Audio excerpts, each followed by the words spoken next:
BFM TV 2012 avec pour invité ce soir Jean-François Copé. Et sur le plateau, nous a rejoint Marine Le Pen, la présidente du Front National. Vous avez accepté l'un et l'autre de débattre. Il y aura deux thèmes dans ce débat, l'identité de la France et comment relancer l'économie française avec ou sans l'euro. L'identité de la France, tout d'abord. Marine Le Pen, c'est à vous. Écoutez, Monsieur Copé, je crois que vous avez proposé de relancer le débat sur l'identité nationale. Vous savez que quand ce débat a été lancé, le Front National a dit chiche, nous voulions nous un Grenelle de l'identité nationale. Est-ce que l'on peut compter sur vous pour rouvrir ce débat qui nous paraît essentiel, compte tenu du fait que le premier débat qui a été lancé n'est pas allé au bout. Bon. Dans l'identité nationale, nous allons être amenés à parler, bien sûr, de l'immigration. Nous allons être amenés à parler de l'échec total de l'intégration, de l'échec total du multiculturalisme, que pourtant vous continuez à soutenir, d'une immigration que vous n'avez pas régulée, comme c'était les promesses de Nicolas Sarkozy, mais au contraire aggravée, puisqu'il y a largement plus aujourd'hui de titres de séjour qui sont accordés qu'il n'y en avait sous Jospin. Il y en a eu 200 000 en 2010. Il y en avait 175 000 en 2009. Mais pas seulement, parce que l'identité de la France, c'est aussi cette espèce de modèle américain que vous voulez nous imposer à tout prix, un modèle de société individualiste, fondé sur le consumérisme, où vous considérez que le marché doit tout réguler, alors qu'effectivement, au Front National, nous considérons, nous, que le marché ne peut pas tout réguler et qu'il y a des choses qui ne doivent pas être mises entre les mains du marché. Notre souveraineté nationale, par exemple. Premiers éléments de mais réponse, aussi des domaines stratégiques. Ouais. C'est de tout cela dont je crois qu'il faudrait effectivement absolument parler, et j'espère, je compte sur vous, pour que vous lanciez ce grand débat, à nouveau. À la question, est-ce qu'on va poursuivre ce débat? La réponse est oui. La question, simplement, c'est de savoir est-ce que vous serez aussi à l'aise pour y participer, parce que l'identité nationale, qui est un débat auquel moi j'ai beaucoup, pour lequel j'ai beaucoup œuvré, parce que je pense que c'était absolument indispensable qu'on ait cette discussion sur, en gros, qu'est-ce que ça veut dire d'être français, est un débat qui était sur le constat, sur la dénonciation des problèmes. Et là-dessus, je dois dire que vous étiez très à l'aise, comme d'ailleurs un certain nombre d'entre nous. Maintenant, l'étape suivante, ça ne peut plus être simplement de constater. C'est la raison pour laquelle je souhaite qu'on l'appelle la réflexion sur le pacte républicain. C'est-à-dire, en gros, comment construire la France de demain, comment imaginer de vivre ensemble. Et là, ça veut dire que des propositions. Et je ne suis pas sûr que vous serez aussi à l'aise. Parce que, Marine Le Pen, ce que je note du Front National, c'est d'ailleurs la grande constante. Vous êtes très très fort dans l'incantatoire, quand il s'agit de dénoncer, de mettre des tas de problèmes sur la table. Pour certains d'entre eux, c'est des problèmes d'ailleurs sur lesquels on se retrouve. Je prends l'exemple de la prière publique dans la rue. C'est évidemment inacceptable et il est évidemment indispensable de le dénoncer, sauf qu'ensuite il faut trouver des solutions. Mais le pacte républicain, qui est la réflexion sur laquelle maintenant on doit avancer, ça ne doit être que des propositions concrètes et réalistes. Et de ce point de vue, moi je vois très bien ce sur quoi il faut qu'on avance. D'un côté, une fermeté totale. C'est pour cela, par exemple. Monsieur Copé. Oui, bien sûr. Et alors et alors, on a fait beaucoup de choses. Rien et c'est pas parce que écoutez, c'est pas parce qu'on fait semblant. Juste un mot. C'est pas parce qu'on se nourrit de l'idée que on dise toute la journée, matin et midi et soir, que rien n'a été fait, que pour autant c'est la réalité. Non mais Monsieur Copé, sur l'affaire des prières de rue, il y avait, il y a 5 ans, une rue bloquée, il y en a 15 aujourd'hui. Vous n'avez rien fait. Vous n'avez absolument rien fait. Vous n'avez rien fait pour arrêter le financement public des mosquées. Vous appelez même d'ailleurs au financement public des mosquées. Vous n'avez rien fait pour empêcher les revendications d'interdits alimentaires dans les écoles publiques laïques et républicaines. Et vous n'avez rien fait d'ailleurs en amont, parce que ces problèmes-là sont aussi la conséquence d'une immigration qui est aujourd'hui à saturation en France, pour non pas arrêter l'immigration, ça c'est nos propositions. Vous n'étiez pas sur ces propositions-là, vous étiez pour la réguler, mais vous ne l'avez pas régulée, Monsieur Copé. Depuis que vous êtes arrivé au pouvoir, l'immigration continue de plus en plus de titres de séjour, de plus en plus de naturalisation, de plus en plus de demandeurs d'asile, de plus en plus de regroupement familial, de moins en moins de reconduite à la frontière. C'est un échec. Pourquoi vous n'admettez pas cet échec-là ? Pourquoi vous n'admettez pas que vous êtes dans un processus où, effectivement, vous comptez sur l'immigration, vous l'organisez, elle s'est aggravée sous votre gestion. Vous avez honte de cela? Vous êtes conscient que vous faites quelque chose de mal? Que vous faites une mauvaise action? Vous voyez, on y est encore tout droit. C'est exactement l'application, d'ailleurs, de la mise en application très concrète. Et les téléspectateurs le voient d'ailleurs très bien de ce que je venais de dire tout à l'heure. Vous êtes absolument... très forte quand il s'agit de bien, mais en rajouter, en surrajouter. C'est des chiffres. Non, mais excusez-moi, là je vais vraiment vous répondre, c'est pas la peine de prendre un air navré. Ce que vous êtes en train de me dénoncer là, c'est la description du fonds de commerce du Front National. On a ça à chaque fois que vous prenez la parole.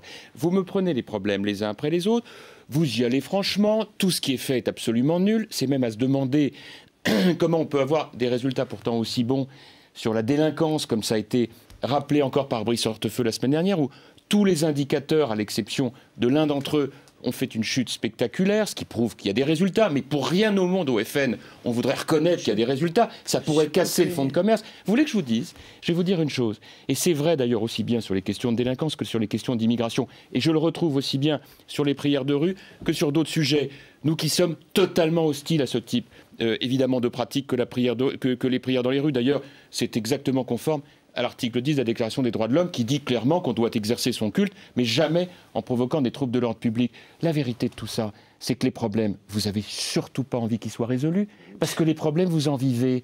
Et que c'en est une magnifique démonstration. Pas une seule des propositions que vous faites ne tient la route. Vous êtes au pouvoir, monsieur. Vous êtes au pouvoir. C'est vous qui pouvez réguler l'immigration si vous aviez eu le désir de le faire. C'est vous qui pouvez faire appliquer la laïcité si vous voulez le faire. Ou alors vous êtes totalement incapable d'appliquer votre volonté. Écoutez, ça n'est pas vous qui décidez. Est-ce que je peux vous poser une question? C'est d'autres. Alors, est-ce que je peux vous poser une question? Je vais vous poser une question, peut-être qu'on pourra peut-être trouver de quoi progresser un peu. Parce que lorsque vous dites que tous les résultats sont très mauvais, par exemple, vous vous gardez bien de dire que l'immigration familiale, nous l'avons fait baisser de 14%. Plus 8% cette année. Non, moins 14% plus 8% depuis 2007. cette année, regroupement familial. Vous voyez combien les chiffres dans ce domaine, vous êtes très fort pour les produire. Juste une chose, surtout quand ils sont un peu déraillants. Juste une chose, ma question est la suivante. Pourquoi, lorsque j'ai porté avec un certain nombre de mes amis députés la loi d'interdiction de la burqa, ce qui était, je crois, un rendez-vous très clair de respect des règles de la République et de rappel des règles de respect de la femme, du respect de la vie en société, puis en plus de répondre à des critères de sécurité. Avoir un voile intégral, c'est évidemment pas tout à fait la meilleure manière d'assurer la sécurité. Pourquoi est-ce que lorsque nous avons porté cette loi d'interdiction totale, le Front National a dit qu'il n'y avait pas besoin de loi? Pas du tout, monsieur. Le Front National a dit que votre loi n'allait pas assez loin. Ah, écoutez, et d'ailleurs, il a eu raison de le faire, monsieur Copé. La preuve... Écoutez, je suis désolé, vous n'êtes pas obligé, sous prétexte qu'on est en train de débattre, de nous dire un truc qui est inexact. Écoutez, monsieur Copé, moi, Monsieur Le Pen, votre père, a dit très clairement qu'il était totalement opposé à une loi d'interdiction. Absolument pas. Il a dit qu'elle ne serait jamais appliquée et c'était là ce qui se passera. Moi, je pense que la burqa et le voile auraient dû être interdits non seulement dans la sphère publique, mais également dans la sphère privée, c'est-à-dire dans les entreprises notamment. Et d'ailleurs, on a eu raison, monsieur Copé, puisque regardez ce qu'a dit le tribunal administratif. Le tribunal administratif, il dit une voiture, c'est la sphère privée, par conséquent, on a le droit de conduire avec la burqa. Ça vous pose pas de problème? Vous n'avez pas le sentiment d'avoir échoué là aussi dans la manière dont vous avez envisagé cette loi seule et unique? Parce que vous avez répondu à un problème, mais qui est un des multiples problèmes que posent des gens qui effectuent des revendications. Je me dis en vous écoutant et en retrouvant cette technique, mais qu'on connaît par cœur, je crois que c'est bien qu'on la montre, qui consiste à ne jamais répondre à une question, mais à en poser une derrière pour être bien sûr qu'on ait brouillé les choses. Je crains que non. D'abord parce que c'est une contre-vérité, vous le savez parfaitement. Votre père s'est opposé publiquement à ce que cette loi d'interdiction puisse avoir lieu. Premier point. Et deuxième, est-ce que je vous parle des positions de M. Bertrand? Parce qu'à la limite, aujourd'hui, vous avez la présidente du Front National devant vous. Et vous retrouverez... Donc je crois comprendre que vous désavouez votre père sur ce point, alors. Pas du tout. Parce que moi, par exemple, quand j'ai un désaccord, je l'exprime. Je vous dis très clairement qu'il a indiqué qu'elle ne serait pas appliquée. Et elle ne le sera pas. Tout simplement ça, c'est autre chose. Non, il s'est opposé sur le principe de la loi. Mais écoutez, on verra bien si elle ne sera pas appliquée. Non, mais vous ne pouvez pas vivre uniquement sur les procès d'intention, sauf à considérer, je le répète une nouvelle fois, que c'est votre intérêt que les problèmes prospèrent, mais qu'ils ne soient pas résolus. Et sous votre gestion, c'est la gestion du désordre. Voilà. Depuis que vous êtes arrivé au pouvoir, que ce soit en matière d'insécurité, vous avez le pouvoir depuis 8 ans. Monsieur Nicolas Sarkozy était bien ministre de l'Intérieur. Vous glorifiez de chiffres qui pourtant sont absolument affreux. 29% d'augmentation en 8 ans des violences aux personnes, sans compter, monsieur Copé, vous le savez, et les téléspectateurs le savent, qu'à côté des délits, eh bien, il y a la multiplication de ce que vous appelez des incivilités qui pourrissent la vie de nos compatriotes. Des insultes, des prises à partie pour un regard de travers, des crachats, des dégradations de biens pour lesquels nos compatriotes ne portent même plus plainte parce qu'ils se contentent de se tourner vers leurs assurances. Alors, encore une fois, vous seriez sincère, vous nous diriez, oui, c'est vrai, comme l'a fait M. Guénaud. Par exemple, dans les banlieues, on a échoué. On a échoué. Au moins, on pourrait éventuellement, si vous voulez, vous prendre avec crédit. Mais vous niez la réalité des chiffres. Vous niez la réalité de ce que vivent nos compatriotes. Et c'est ça, c'est la raison essentielle de l'accusation que nous formulons contre vous. Alors qu'encore une fois, vous avez normalement tous les pouvoirs. Pourquoi avez-vous laissé cette situation se dégrader à ce point sans prendre les décisions qui auraient dû être prises ? Je voudrais simplement vous dire une nouvelle fois, sur la délinquance comme sur l'immigration, que ce n'est pas simplement en faisant la liste des problèmes que vous apporterez des solutions. Je voudrais vous dire, Marine Le Pen, que ça n'est pas en racontant aux Français des chiffres que pour beaucoup d'entre eux, vous inventez de toutes pièces, que monsieur, vous ferez votre fonds de... Non, laissez-moi terminer. La dernière fois qu'on a eu un débat, vous avez nié ce que je vous ai dit. Jean-François Copé. Alors, je vous en apporte la preuve. Considérons au moins que les chiffres qui sont ceux du ministère de l'Intérieur... Oui, 200 000 titres de séjour en 2010. Délinquance générale, moins 16% depuis 2002. Oui. Atteinte aux biens, moins 30%. Homicide, moins 40%. Criminalité organisée, moins 24% depuis 2002. D'homicide en un an. Depuis 2002, je l'ai dit depuis le début. Non mais attendez, Marine Le Pen, juste pour qu'on soit bien au clair. On peut, très bien, monsieur, mais tout va bien, alors monsieur Copé, c'est merveilleux. Non, c'est pas ça que je voulais vous dire. Ce que je veux simplement vous dire, c'est que, comme toute personne qui est dans l'exercice des responsabilités, le combat contre l'insécurité que nous menons, on le mène avec beaucoup de force. Il y a des jours où on gagne, des jours où on perd. Vous parlez des banlieues tout à l'heure. Je peux en témoigner, je suis maire de Meaux. Une ville où nous avons fait baisser de manière très spectaculaire la délinquance en mettant en place des politiques depuis quelques années qui marchent. Partout où on le met en place, ça réussit. Caméras de vidéosurveillance, police nationale, police municipale, parquet, collaboration avec les collèges. Pourquoi je vous dis ça ? C'est parce que nous avons d'un côté des gens qui sont aux responsabilités, comme vous dites, et qui se battent pour faire du mieux possible, avec souvent des résultats tout à fait remarquables, que pour rien au monde vous ne reconnaîtrez, parce que ça, il ne faut pas jouer avec ça. Et de l'autre, le Front National, qui depuis des années n'a qu'une idée en tête, on dénonce, on en fait un fonds de commerce, et on attend que ça tombe. Sauf qu'au stade où vous en êtes, Marine Le Pen, de responsabilité, vous ne pourrez plus jouer à ça, parce qu'on attend de vous maintenant des propositions. Non mais il n'y a aucun problème sur les propositions, monsieur Copé. C'est formidable. Ça fait des années qu'elles existent, et notamment notre proposition. C'est marrant parce qu'on les entend jamais. Notre proposition, vous voyez, c'est de remettre en place les 16 000 policiers et gendarmes que vous avez supprimés, parce qu'on ne lutte pas contre la délinquance en supprimant les policiers et les gendarmes. Très bien, mais écoutez, ça c'est une proposition qu'on peut entendre là-dessus. Je veux proposer. En matière d'immigration, moi j'ai des propositions très simples à vous faire. On arrête l'immigration, monsieur Copé. Vous voyez, on coupe les pompes aspirantes, on arrête l'AME, on arrête l'ensemble des aides sociales qui sont accordées aujourd'hui aux étrangers et qui font que notre pays est attractif. Aux étrangers en situation irrégulière ou régulière ? Notamment en situation irrégulière. Mais notamment, monsieur Copé, on met en place la préférence nationale pour l'accès au logement. Très bien. Oui, bien sûr, vous êtes d'accord avec la préférence nationale pour l'accès au logement ? Ah non, ce serait une avancée. J'en serais heureuse, monsieur Copé. Non, mais je voudrais juste qu'on termine, c'est très intéressant. Parce que vous voyez que dès qu'on rentre dans le détail, c'est un peu plus faible au Front National. Non, je termine juste. Vous me dites on supprime pour les immigrés les aides sociales. Donc je vous ai fait préciser les immigrés en situation irrégulière. Bien sûr. Sur l'immigration irrégulière, le combat il est total. Mais il n'y a pas 36 solutions pour y parvenir.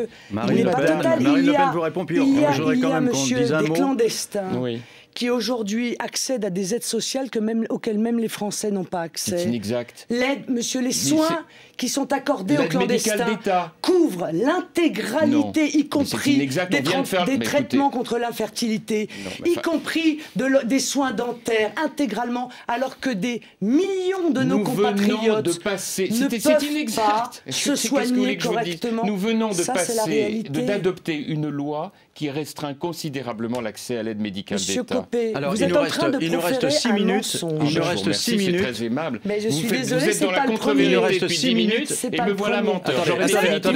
Il nous reste 6 minutes. J'aurais voulu vous poser une question à chacun. Comment peut-on relancer l'économie de la France ? Faut-il quitter l'euro ou pas ? Marine Le Pen. Bien sûr, il faut quitter l'euro. L'euro est à l'origine de la situation dramatique de l'économie française.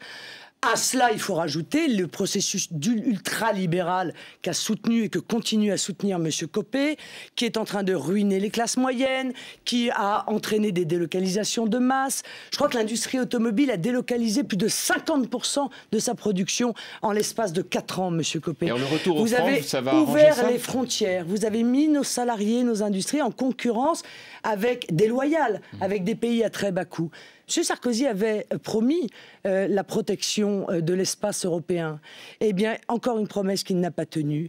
Eh bien, nous voulons protéger les frontières. Nous voulons, comme l'avait proposé M. Allais et comme le proposent une douzaine au moins d'économistes aujourd'hui. Oui. Alors, vous protégez les frontières. Oui. C'est-à-dire donc, en gros, si je comprends bien, vous nous sortez, si vous arrivez au pouvoir, parce que maintenant c'est quand même ça que vous dites, on revient au franc.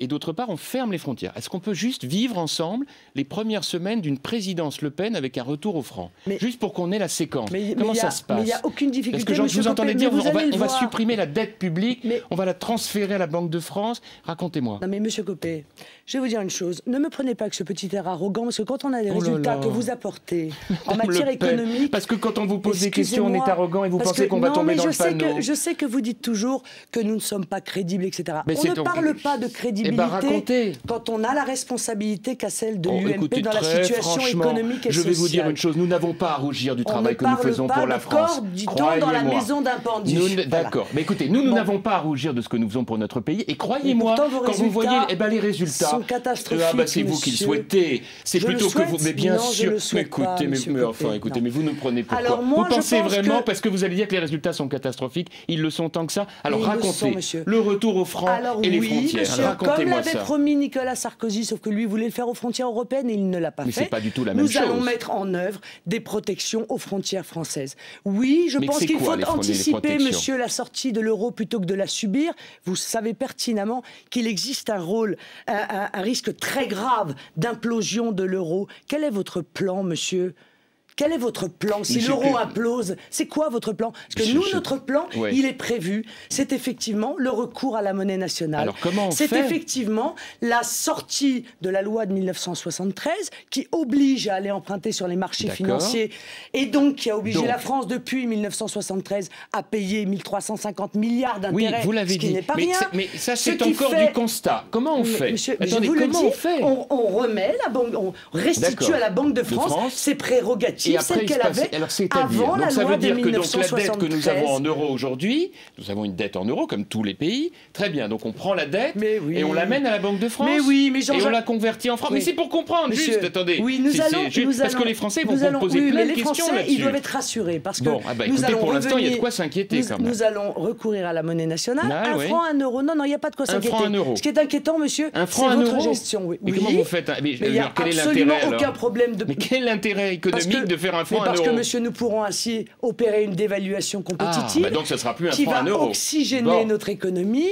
Votre histoire de dette qui va gonfler, etc. Jean-Jacques Rosat a répondu à ça dans une note de juillet 2010 où il explique... parler de la dette qui gonfle, non? Si, vous avez dit que l'économie, ça allait augmenter notre dette. Je suis désolé, mais l'économie, c'est juste des mécanismes. Il faut qu'on comprenne, parce que c'est l'argent des gens. Moi, je vais vous dire, j'ai lu votre projet, et je vais vous dire, je pense que vous êtes en train, gentiment, avec un projet comme celui-là, de programmer la ruine des salariés et des retraités de notre pays. Les salariés ne sont pas ruinés avec l'euro, monsieur Copé. Est-ce que je peux vous en dire un petit mot? Bien sûr. Est-ce que je peux... Mais attendez, est-ce qu'on peut... Alors, parce que du coup, il va falloir arriver à la conclusion. Je voudrais juste faire un petit commentaire, parce que sinon on ne peut pas dialoguer. Laissez-moi une phrase. La question de Marine Le Pen est la suivante. Lorsque vous sortez de l'euro pour aller au franc, et que vous transférez donc votre dette à la Banque de France, qu'est-ce qu'elle va faire, la Banque de France? Et j'ai bien lu votre projet. Elle va émettre la planche à billets. Ça va s'appeler de l'hyperinflation. Et vous savez comment ça se termine, ça? La ruine des salariés et des retraités. Au bénéfice des spéculateurs de marchés financiers. Et donc, vous ne vous êtes même pas rendu compte de la folie dans laquelle vous êtes en train de proposer d'entraîner le pays. Encore une fois, il y a une douzaine, dont juste deux, un prix Nobel d'économie, un Français et un Américain, qui, en l'occurrence, ont les mêmes positions que nous. Alors, d'habitude, vous vous essuyez sur les élites et voilà, tout d'un coup, vous trouvez trouver un prix Nobel pour venir en renfort. Les élites, et vous notamment de vous. Ah bah ça, pour vous essuyer les pieds sur un certain nombre de responsables de Non, tous non, les mais bords, moi, ça je vous m'essuie êtes les très pieds très fort. C'est absolument votre sur fonds de personne, commerce. monsieur. Ah bon, Absolument bah sur dites personne. donc. Et en plus, vous l'occurrence, nous regardez sommes même dans pas un faire. contexte déflationniste. Par conséquent, ceux qui ont analysé de manière très pointue cette question disent que l'augmentation de l'inflation serait de 2,7%, ce qui est à peu près, objectivement, ce qui serait totalement compensé. Mais ça fait partie de ces chiffres que vous inventez comme pour la délinquance, c'est la même chose. C'est le travail des experts. Mais d'où ils sortent vos experts? Ah oui, c'est vrai, Jean-Jacques Rosat, M. Sapir, salariés du Front M. National. Gréau, M. Saint-Étienne, M. Stiglitz. Sûrement, il est salarié, on n'a pas les moyens. Non, mais bien sûr. Et vous avez dû puiser dans Karl Marx pour également nous servir un programme de planification et de nationalisation digne du Parti communiste des années 30. Mais vous êtes dans un autre monde, Marine Le Pen. Et vous pensez juste que parce que vous dénoncez sans arrêt tous les défauts de la France, ça vous fait un fonds de commerce. Juste pour vous dire, personne n'est dupe. Là où vous en êtes maintenant, on va parler d'économie et on va aller jusqu'au bout des choses. On arrive à la conclusion. Sur la note d'une banque, l'ING, que vous avez d'ailleurs diffusé largement, et qui évidemment fait un rapport qui avantage ses propres intérêts. J'ai rien diffusé du tout, je connais même pas cette note, donc je vous mets à l'aise, je suis même pas au courant. Bon, alors il faudrait vraiment finir par se renseigner. On arrive à la conclusion. Je vous dis juste une chose, vous préconisez la sortie de l'euro, ça nous fait une superbe inflation à la clé, et vous allez ruiner avec moi les gens qui ont des revenus fixes, et on va le démontrer tout au long de cette campagne. Vous êtes en désaccord absolu, tous les deux, évidemment, ça ne surprendra personne. Ce que je vous propose, c'est qu'on reprenne ça sur une durée plus longue, au cours d'une émission plus consacrée au débat, justement, sur ce qui différencie le FN et l'UMP, puisqu'un certain nombre de gens se demandent pourquoi il ne pourrait pas y avoir une alliance entre les deux. On voit bien que l'alliance me paraît compliquée. En 10 secondes. En 10 secondes. J'ai bien entendu ce qu'a dit M. Copé tout à l'heure quand vous lui avez demandé s'il pourrait voter pour le Front National. C'était quasiment un retrait physique. Monsieur Copé, votre parti, sous votre impulsion, a confirmé un accord avec le Parti communiste chinois. Et vous osez venir traiter le Front National comme vous venez de le traiter, alors que vous passez un accord, c'est pas État à État, parti à parti, avec le Parti communiste chinois, qui a sur la conscience des millions de morts, qui enferme encore les opposants en Chine. Jean-François Copé répond, et puis on arrête là. Ruine. Je vais vous répondre. Non, mais c'est quand même assez étonnant, vous admettrez, non? Non, mais c'est une diatribe sympathique, mais il faut vivre dans votre temps, Marine Le Pen. Se soumettre au modèle social chinois. On va avancer le débat. On va pas se soumettre au modèle social chinois, ça certainement pas. Peut-être alors. Parler avec les Chinois, oui. Avec le Parti communiste chinois. Mais bien sûr. Mais bien sûr. Mais je vais me attendez. je parle bien avec vous, Marine Le Pen. Mais moi, ça ne me pose aucun problème de parler avec vous. Et de dire mes désaccords avec les uns et les autres ne m'en pose aucun. Il faut parler avec tout le monde. Vous faites un accord avec le Parti communiste chinois pour exprimer les désaccords avec eux. Alors là, on arrête parce qu'on est obligé d'arrêter. Et même les points d'accord. Vous êtes impayable, monsieur Copé, très honnêtement. Écoutez, ça me touche beaucoup que vous me le disiez, parce que j'imagine devoir le prendre comme un mot aimable. La seule chose que je peux vous dire, c'est que sur l'essentiel des sujets dont nous discutons, non seulement nous sommes en désaccord, mais je note encore aujourd'hui que vous êtes impayable pour nous mettre les problèmes sur la table, mais pour l'instant totalement inexistante sur les solutions. On viendra. Et qu'il faudra vraiment qu'on prolonge cette discussion. Et ne comptez pas sur moi pour vous aider à prendre le pouvoir. Je vois à travers tout ça la manière dont vous pouvez programmer la ruine de la France. Et croyez-moi, on va le dire pendant la campagne. Merci. Des résultats comme ça, très honnêtement, vous devriez être un peu modeste. Merci Marine Le Pen d'avoir été avec nous ce soir. On prend rendez-vous pour carrément 1h30 de débat sur différents sujets opposant le Front National et l'UMP. Merci beaucoup d'avoir été avec nous.